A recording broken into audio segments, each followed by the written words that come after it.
Lietus bija tāds. Es neesmu mūžā neko tādu redzējis. Dopā. Kad 10-15 minūtēs vienkārši... Pludovīs. Andris pārbrauc no Salančaka pāri, sāks kliegt, nebrauc jūrā, nebrauc jūrā! Tur visur, viss apkārt, vienkārši viss pludu. Un nevis tā, ka pludu, nevis tā, ka pludu nocēlās pāri. Pirmkārt dziļākajās vietās, un ceļš pats par sevi. Tas bija pirmais, pēc tam Salančaka. Dziļākajās vietās, un pēc brīža visi pauguri ar ūdeni. Iznāk ūdens apēkš tāds. Un mēs tieši braucām caur Salančakām. Salančakiem. Tas bija momentā pilns, kamēr tas, kamēr kaut ko, kamēr apkārt visi ceļi pilni ar ūdeni. Un kopā bija vairāk. Vēl caur airus. 10 minūtēs tas iestājās, un pēc tam turpinājās. Un viņš pat nedomā apstāties. Nu kā viņš stipri, kad tīrītāji netīra, un Andris saka, ka ūdens spīd. Ūdens nespīd, vienkārši viņš sitās tik stipri, kad viņš puto. Un visi balts tāds. Un paldies Dievam, ka tas bija tādā smilšainā vietā. Viss tur arī, tur bija ilgi. Laika ziņā bija ilgi un arī gabalbaigam nobrauc. Nē, nu kā, tas bija stundu vairāk. Un atrast ceļu nevar. Nav iespējams, kad pa ceļu braukt nevar, tu brauc blakus ceļu, neko nespēj tur atrast. Braucām man kaut kāds autiņš stāv. Mārī! Un kā tur grācis stāv Džeks Striķis šitā. Jā, visas pēc bauda. Nekāds. Nē, viņš jau bija noslēpts vai pārlējis, bija nav zināms. Vai parāvā vienreiz pielece, noslēp parāvām otrais pielece visu. Tagad jau atbrauc. Bet tas, ka Džeks kāpā tas prieks, tad, ka tas Jēzus ar Kristus stāv.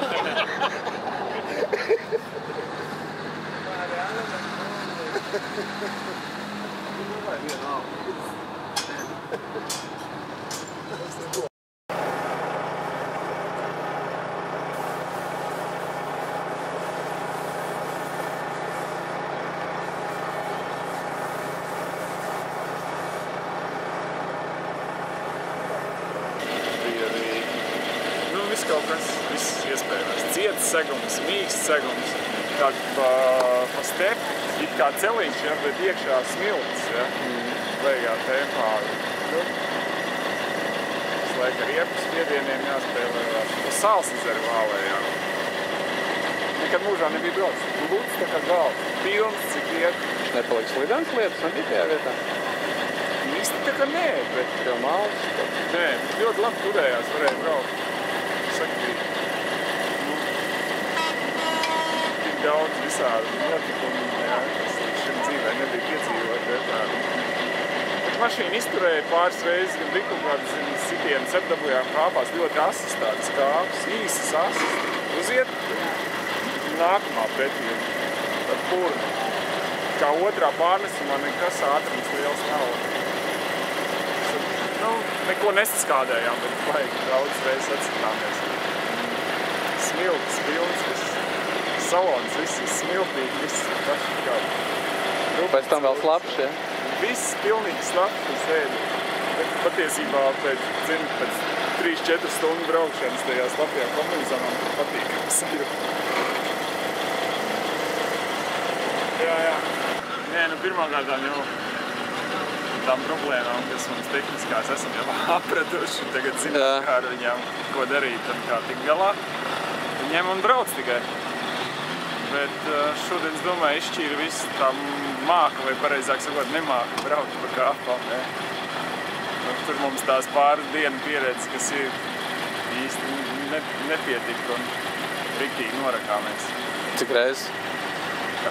Divas, nu vienu tā riktīgi un pārējās tā vienu pavisam, nu, uz dažām minūtēm. Kad dāmas jums pabrauc garām, ja? Pabrauc, jā. Viņš teica, ka redzēja jūs. Jā, mēs norakāmies riktīgi kā, bet seriāls sajūtas, ja, kad tu izkāp tuksnesī milzīgā kāpā, apkārt smilts un lietas gāž, nu, Latvijā es neesmu redzējis tā, nu, tā kā spaiņiem, tā, nu, pilnīgi. Sekundē, tu esi slapš mašīna, no mašīnas līdz tā kā no Renstels ūdeni, nenormāli, tā kā grezni. Barakā, braucām tālāk. Kāds kāps palika Lietuvā? Zinu, bija tikko kā nolīja un kā pārstāja, tur, kur nebija špūri, tur varēja gan rīz tā kā pasvalku braukt. Jā. Mēs praktiski, mēs gājām galvenā, norakāmies vairs, nu pa slīpu bija, negāja augšā, ja? tikām no tās vietas laukā un pēc tam tur pat uz priekšu aizbraucām mierīgi.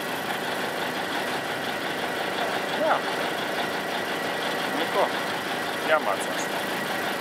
Jā. Braukt Kā reļas spiedienis bija labi? Nebija. Jā, joprojām dzen eļļa ārā un slūdzu pastiprinātājs ar meškāns ir normāli. Nu, bet es saku, mēs jau esam apraduši un valē. Jūs finišējāt, tas ir galvenais. Jā, jā.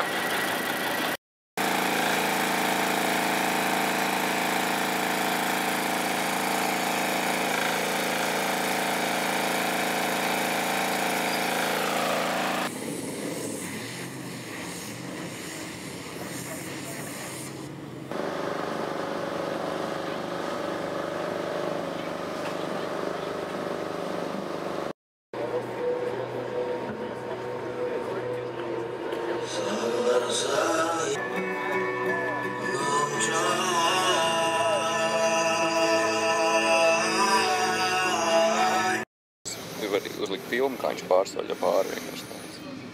Tieši tā.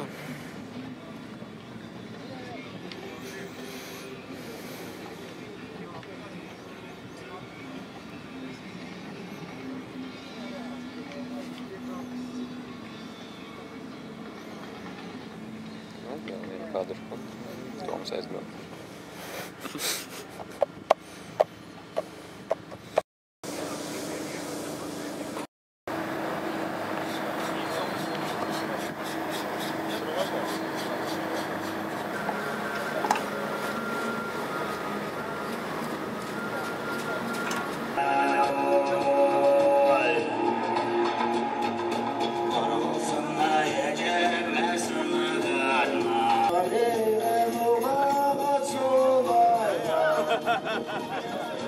Vai,